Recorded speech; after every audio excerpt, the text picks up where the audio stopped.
ഖുൽ ബിഫദ്ലില്ലാഹി വബിറഹ്മതിഹി ഫബിദാലിക ഫൽയഫ്റഹൂ. ഖുൽ നബിയെ ചൊല്ലു ബിഫദ്ലില്ലാഹി വബിറഹ്മതിഹി, അല്ലാഹുവിന്റെ ഫദ്ൽ കൊണ്ടിട്ടും അല്ലാഹുവിന്റെ റഹ്മത്ത് കൊണ്ടിട്ടും നിങ്ങ സന്തോഷിക്കുറു ചൊല്ലുന്ന ആയത്ത്.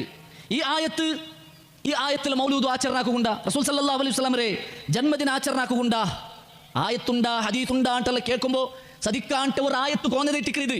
അപ്പൊ ഈ ആയത്തിൽ നോക്കുമെന്തേ ഖുൽ ബിഫദ്ലില്ലാഹി വബിറഹ്മതിഹി, അല്ലാഹുവിന്റെ ഫദ്ൽ കൊണ്ടും അല്ലാഹുവിന്റെ റഹ്മത്ത് കൊണ്ടും. അപ്പൊ റഹ്മത്ത് ചൊന്നിങ്ങെന്തേ കൊറിയ മുഫസ്സിർമാർ അത് നബി സല്ലല്ലാഹു അലൈഹി വസല്ലം ആണ്ട് ചൊന്നറാറ്.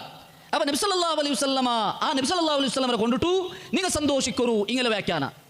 അത് കഴിഞ്ഞിട്ട് ജന്മദിനാചരണാക്രേ നബി സല്ലല്ലാഹു അലൈഹി വസല്ലം കൊണ്ടിട്ട് സന്തോഷിക്കറു. ഓക്കെ, അത് കഴിഞ്ഞിട്ട് ജന്മദിനാചരണാക്രേ എവിടെ ആറ് ചൊന്ന തഫ്സീർ ഏത് മുഫസ്സിർ അങ്ങനെ തഫ്സീർ എഴുതിയതായിട്ട് നമുക്ക് കാണാൻ സാധ്യത. നബി സല്ലല്ലാഹു അലൈഹി വസല്ലം ഈദ് മീലാദ് കൊണ്ടാടുകയിട്ടിക്ക് ഈ ആയത്തുല്ലേ ചൊന്തി ഏതെങ്കിലും ഒരു മുഫസ്സിറെ ഖുൽ ബിഫദ്ലില്ലാഹി വബിറഹ്മതിഹി ഫബിദാലിക ഫൽയഫ്റഹൂ, അല്ലാഹുവിന്റെ ഫദ്ൽ കൊണ്ടും റഹ്മത്ത് കൊണ്ടിട്ടും നിങ്ങൾ സന്തോഷിക്കറു. അപ്പൊ റഹ്മത്ത് എന്തേ നബി സല്ലല്ലാഹു അലൈഹി വസല്ലം അപ്പൊ നബിയുടെ ജന്മദിനം ആഘോഷിക്കുന്നുണ്ടായിട്ട് ഈ ആയത്ത് നബി കർത്തയിട്ടില്ല. സുബ്ഹാനല്ലാഹ്, നബി കർത്തയിട്ടില്ല. നബിക്ക് ആയത്ത് ഇറങ്ങിയേ നബി കർത്തയിട്ടില്ല. കാരണം നബി സല്ലല്ലാഹു അലൈഹി വസല്ലം ജീവിതത്തിൽ നബിദിനം ആഘോഷിച്ചിട്ടില്ല. സഹാബിമാർ കർത്തയിട്ടില്ല, താബിറൻ കർത്തയിട്ടില്ല, തബു താബിറൻ കർത്തയിട്ടില്ല, ഇമാമാർ കർത്തയിട്ടില്ല, മുഹദ്ദിസ്മാർ കർത്തയിട്ടില്ല. പിന്നെ ആർ കർത്തായേ?